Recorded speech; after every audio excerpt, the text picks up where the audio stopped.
Remember, India's mega Chandrayaan launch has been scheduled for the 4th of July. Rather, that I think is incorrect.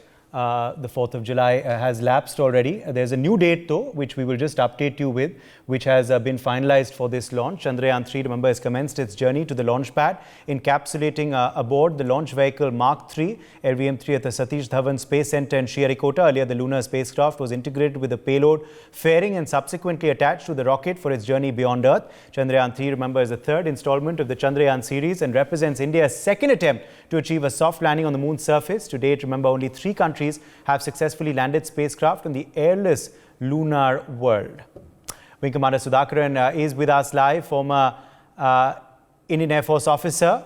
Wing Commander Sudhakaran, the build-up now getting more and more exciting for Chandrayaan-3's launch. Yeah, absolutely. Whenever, I come from an organization which had a motto saying that touch the sky with glory. And sky is sometimes the limits that we set for ourselves. That's New India. We are conquering new frontiers. We are not talking about, conquering lands on Earth. We are conquering planets. We are taking our people there. The pride that, the underconfidence that was associated with the scientific community of India, that has gone. We are now embarking on a new age. The average age of this country is 25. Which means that more than 60% of this country is teenagers. And we are the teenager of this new planet. And teenagers rightfully look at the sky. They gaze at the night sky. And today, ISRO has given wings to the dreams of millions of Indians. These crores of Indians are going to be rocket scientists. We keep talking about what will we achieve. There are naysayers. They always, talk about why should India go to Chandrayaan? Let's, look at how we can give roti, kapda, makan to people. That's a never-ending debate. That will never end. But the moment we are launching projects like this, believe you me, there are going to be startups. They're going to benefit from this. The parallel the support ecosystem, the cab drivers, the vegetable vendors, they're all going to benefit from this, which means that it is going to kickstart a parallel economy of sorts. The moment you refine your rocket engines, your satellites, your capsules, you're going to kickstart manufacturing in India, which means that a lot of countries are going to look up at you as a market from where things can be imported, which means that your rupee will get strengthened because there'll be more demand for rupee because ultimately you will have to pay in rupee. That is the cascade of possibilities that, things like this bring onto the table. So if India has to really become a superpower, we were at IIT Bombay discussing about the technology vision for India at 2047. The goal set by Prime Minister Narendra Modi, and he has given a direction to the scientists and the technical community of this country that make a plan to make India technology leader by 2047. So if you have to be a technology leader by 2047, we need to actually conquer more. And this is that baby step, that first step that we have taken. And really, I'm today proud that, we can stand among the League of Nations to say that, we are in the league where, where the stars belong to. So we are really a superstar today, and I'm full of joy.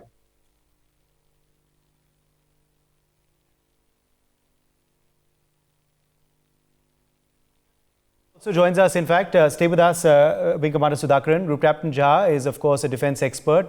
Group Captain Jha, the build-up now for the 14th of July date has truly begun. What is to be expected on this 14th of July date? And do you believe now all the tick marks, all the boxes are slowly being tick marked? Thank you very much, Uday. And thank you, NewsX, for having taken up another challenging task of promoting space sciences for all your viewers. Compliment for that. Coming back to your question. Look, last time when we had discussed so many times on your channel, the reasons for possible failure of Chandrayaan-2, especially on the lander and the rover aspect. We had looked at a couple of issues which all mark ticked here in Chandrayaan-3, because the first and foremost was a feeling that the fuel in the lander was slightly less, so as to have maneuvered for a very soft landing. So this time fuel is much more. There are additional engines, additional nozzles are there to support even hovering for fairly long time and select an optional ground underneath should the ground where it is designed for landing be uneven. So all those things are there. Secondly, the altimeters are there in a combination of them, including the laser altimeter, which can give you in the centimeters, in the millimeters of reading. So that has been made much more robust. Thirdly, the viewer cameras are there. Fourthly, this time, last time I had also felt this in the beginning of the program itself in Chandrayaan-2, that they had given a lineage uh, of about say 13 to 18 degree of inclination of Chandrayaan-2 lander. That should it land within that, land safely. Should it go beyond 18 degree, it may not land properly. And that was my apprehension at least, and that has been addressed at this time. Chandrayaan puts the 4 feet of the Chandrayaan, and the center of mass has been brought down this time to an extent that it can withstand almost about 30 to 35 degree of inclination. Should that tilt even up to 35 degree, it should land satisfactorily. So all the boxes that you have put a question to me, that could have led to the failure in the previous attempt has been marked ticked. Not only marked ticked, it has been tried out as the person was speaking on with you, that it has been tried out in the field. The entire Chandrayaan, the lander and the rover has been dropped through the helicopter, and then it has made that soft landing. Even the landing speed has been not this time reduced from the last times of 3 meters per second, this time to about 2 meters per second. So it is going to be a soft landing, and we are pretty sure that it is going to address all the things, and the objectives remain by and large what it was there last time. That all the experiments to be carried out by the lander or the rover are in place. The same sort of experiments, whether it is the radioanatomy of the moon-bound ionosphere, or surface thermophysics, or the seismic activity of the lunar surface, or the laser reflectometry, all these objectives of the experiment remain the same. This time, there is one small change that people may like to know. That is, last time, entire thing was being carried out by the orbiter lander module together. This time there is no orbiter. It is only the propulsion system which will be carrying on in the final trajectory that it finds towards the moon, so that it will carry to the moon's gravity. After it is trapped by the moon's gravity, then that combination of the propulsion system and the lander will continue rotating, orbiting till the time that suitable conditions are achieved for its separation, for the lander to be segregated from that propulsion module and then come for landing. So this is a small change. In this particular type, there is a bit of complex communication system, that the rover will communicate with the lander will communicate with the propulsion system, or the Chandrayaan-2 orbiter. So both systems are there, and then the orbiter will communicate with the Earth system, ISRO system. So it's a fairly complex technology. It has been already proven last time. Almost everything is proven. So this time we are pretty sure that it is going to work in the way that the ISRO has designed, and they have apparently taken care of everything that has happened. And in the design of a system, we have a system known as FMEA, failure mode and the effects analysis, or FMECA, critically analysis. So all those FMEA, FMCA is being done in all possible combinations that can emerge during the dynamics of the mission. So all those things have been taken care of, and I really compliment ISRO. I wish them all the best, but it should go as it has been designed. Uday.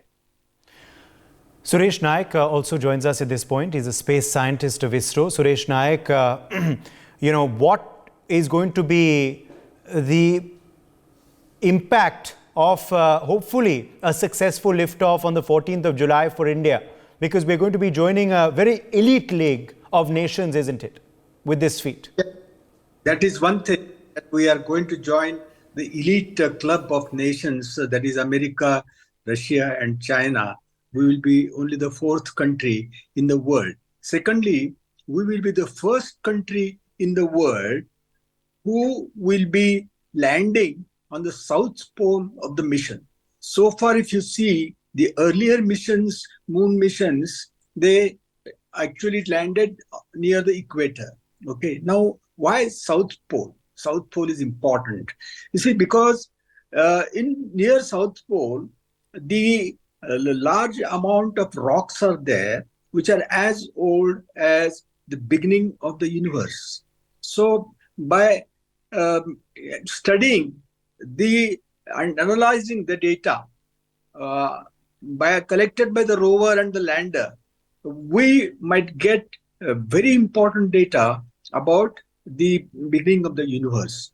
Secondly, there are a lot of deep craters in this area where the sunlight never reaches. So we expect that there will be a lot of water in the form of ice in these regions.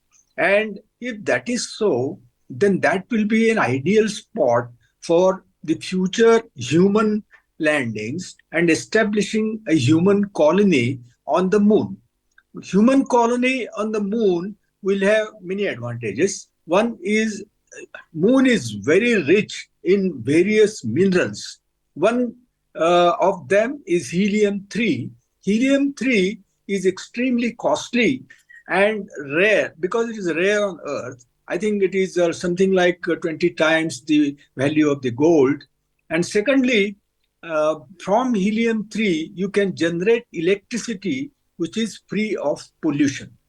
And idea is actually go to the moon, establish a colony there, and do the mining on the moon and get the helium back to the Earth, to your country. Now, America, Russia, and China have all of them got these goals.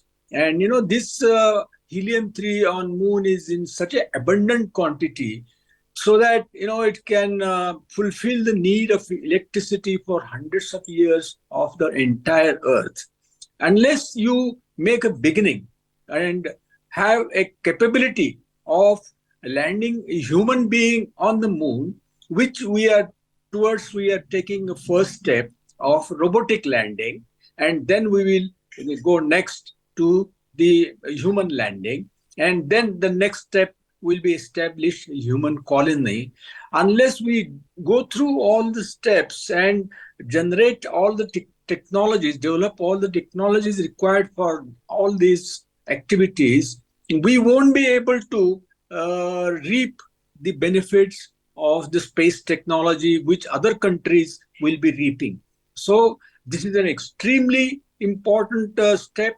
I think though we are investing 600 crores of rupees into this, they're worthwhile, and people should not say that why are we investing so much money when there are so many poor people, because ultimately what will happen is in the future, this particular benefits will help the common man. Absolutely. That's a very important point that you have raised.